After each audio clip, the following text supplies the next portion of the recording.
বৈষম্য ছাত্র আন্দোলনের ব্যানারে সারা দেশে ছাত্রলীগকে পুনর্বাসন করা হয়েছে। দায় এড়ানোর যে সংস্কৃতি ছাত্রলীগ চালু রেখেছিল, বৈষম্য বিরোধী ছাত্র আন্দোলন সেই পথেই হাঁটছে। আজকে দেখেন আওয়ামী লীগ, যুবলীগ এই ঢাকা শহরে বিভিন্ন বাংলাদেশের বিভিন্ন জায়গায় মিছিল করছে, তারা দুঃসাহস দেখাচ্ছে এবং এই হত্যাকাণ্ডের সাথে যারা জড়িত আমরা অবাক হব না যদি দেখা যায় অতীতে তাদের ছাত্রলীগের সম্পৃক্ততা রয়েছে কিনা। কারণ দেখা যাচ্ছে এই বৈষম্যবিরোধী ছাত্র আন্দোলন, আমরা সমস্যা স্পষ্ট করেছি, এই বৈষম্যবিরোধী ছাত্র আন্দোলনের ব্যানারে সারা দেশে ছাত্রলীগকে পুনর্বাসন করা হয়েছে। সেই কারণে তাদের কোনো নিয়ন্ত্রণ নেই, চেইন অফ কমান্ড নেই। আমরা যেভাবে আমাদের সহকর্মী হারানোর পরও আমাদের সংগঠনকে নিয়ন্ত্রণ করেছি, কিন্তু তাদেরকে দেখা যায় তারা সোশ্যাল মিডিয়া একটি স্ট্যাটাসকে কেন্দ্র করে তারা মব জাস্টিসের সূচনা করে দেয়।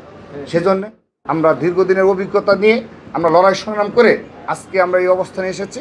সেজন্য আমরা তাদের আহ্বান জানাই, তারা যেন ছাত্রলীগের পুনর্বাসনের দায়িত্ব যেন না নেয়। দায় এড়ানোর যে সংস্কৃতি ছাত্রলীগ চালু রেখেছিল, বৈষম্য বিরোধী ছাত্র আন্দোলন সেই পথেই হাঁটছে। ছাত্রলীগের আমলে আমরা দেখেছিলাম সেই ফ্যাসিস্ট খুনি হাসিনার আমলে যত অপকর্ম করার পরেও ছাত্রলীগ সমস্ত অপকর্ম দায় এড়িয়ে গিয়েছে এবং গণতন্ত্রকামী ছাত্রদলের উপরেই সমস্ত দায় চাপিয়ে দেওয়ার চেষ্টা করেছে। ঠিক যেহেতু বিভিন্ন ছাত্রলীগের নেতৃবৃন্দ এখনও বৈষম্য বিরোধী আন্দোলনে ছিল এবং পরবর্তীতে এনসিপিতেও আছে, ছাত্রলীগের যেই রাজনীতি তারা করে এসেছিল এতদিন ধরে, সেই রাজনীতি থেকে তারা বের হতে পারেনি। যদি ক্যাম্পাসগুলোতে ছাত্রলীগ কোনো নৈরাজ্যকর পরিস্থিতি সৃষ্টি করে, তার জন্য একমাত্র দায়ী থাকবে এই জুলাই আগস্টে যারা নিজেদের স্টেক হোল্ডার মনে করে, তাদের অনেক দায় নিতে হবে এক্ষেত্রে। কারণ সকল ক্ষেত্রে তারাই এই অগ্রণী ভূমিকা পালন করছে, কিন্তু যখনই ছাত্রলীগের বিচারের প্রশ্ন আসে শুধু ছাত্রদলই মাঠে থাকে। তাদের মুখে আমরা কোনো দেখি না ছাত্রলীগের বিচারের দাবিতে কোনো কর্মসূচি প্রণয়ন করতে। কারণ তারা মনে করে থাকে, আমি শেষ করে দিচ্ছি, কারণ তারা মনে করে থাকে ছাত্রলীগকে নিষিদ্ধ করা হয়েছে, তার মানে ছাত্রলীগের যে নেতাকর্মী রয়েছে তাদের সাথে যে যোগদান করবে। এটি একটি রাজনীতি কৌশল হিসাবে আমরা মনে করি, তারা একটি রাজনীতি কৌশল হিসাবে নিয়েছে।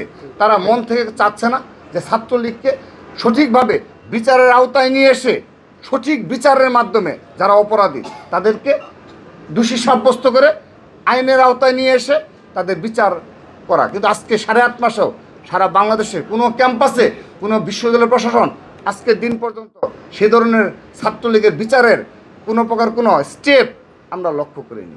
ধন্যবাদ।